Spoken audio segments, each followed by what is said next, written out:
আজি আমাৰ Barpeta district tribal association আৰু ট্ৰাইবেল ৰেষ্ট হাউচ এওঁলোকৰ এটা অনুষ্ঠান আছিল, বৰ সুন্দৰ অনুষ্ঠান। ইয়াত ছাত্ৰ ছাত্ৰীসকলে, বড়ো ছাত্ৰ ছাত্ৰী যিসকল ভাল ফল দেখুৱাইছে, এগৰাকী ছাত্ৰীয়ে MILত তাৰমানে 100ৰ 100 পাইছে। ই বৰ উল্লেখনীয় কথা। আৰু আজি মই MLA হিচাপে আমাৰ সমষ্টিত মিটিংখন হৈছে। এওঁলোকৰ নিজৰ মাটি আছে ইয়াতে। এই মাটিত এতিয়াও বিল্ডিংটো হোৱা নাই, ৰেষ্ট হাউচটো হোৱা নাই, আৰু বহুত সমস্যাখিনি আছে। বড়ো সমাজৰ বিভিন্ন পৰ্যায়ৰ বিভিন্ন ধৰণৰ মানুহ ইয়াত, পলিটিকেল নন পলিটিকেল সাহিত্য সভাৰ মানুহ প্ৰমুখ কৰি সকলোকে মই লগ পাইছোঁ, বৰ ভাল লাগিল।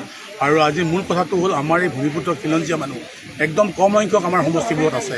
মোৰ সমষ্টি প্ৰায় 10,000ৰ পৰা 12,000 ভিতৰত আছে। আমাৰ বজালীত 15,000মান আছে, আৰু আমাৰ ৰঞ্জিত দাসৰ আমাৰ ভৱানীপুৰ সমষ্টিত খুব বেছি 3,000 বা 4,000 আছে। এইখিনি মানুহ আমাৰ ভূমিপুত্ৰ খিলঞ্জীয়া মানুহ। এইখিনি উন্নয়নৰ কাৰণে বহুত ধৰণৰ আমাৰ চৰকাৰী সুবিধা আছে, কিন্তু এছাম দালাল জাতীয় মানুহৰ পৰা প্ৰকৃত হিতাধিকাৰী, প্ৰকৃত মানুহখিনি সুবিধা পোৱা নাই, আৰু সেইবাবে তেওঁলোকৰ উন্নয়নখিনিৰ ক্ষেত্ৰত অলপ খেলি মেলি হৈ আছে।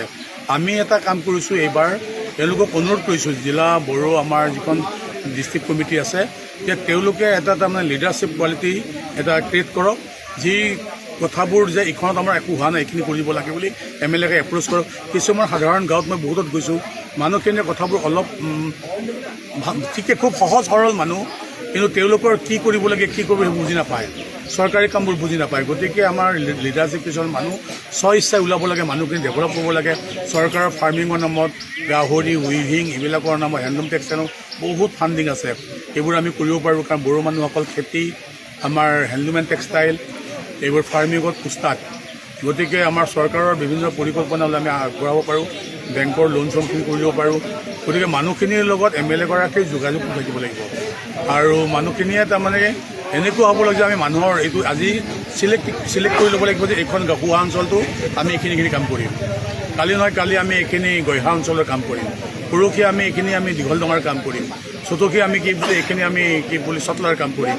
এনেকৈ পৰিকল্পনা লৈ যদি আমি MLAৰ ওচৰতে আমাৰ সুবিধা হয়, আৰু এনেকৈ আমি একান্ত ইচ্ছা আছে। আৰু হিমন্ত বিশ্ব শৰ্মাই তেওঁ নিজেই তাৰমানে কৈছে যে ভূমিপুত্ৰ খিলঞ্জীয়াৰে কাম কৰিব লাগিব, ভূমিপুত্ৰ খিলঞ্জীয়াৰ বাহিৰে বেলেগ কাম কৰিব আমাক মানা কৰিছে।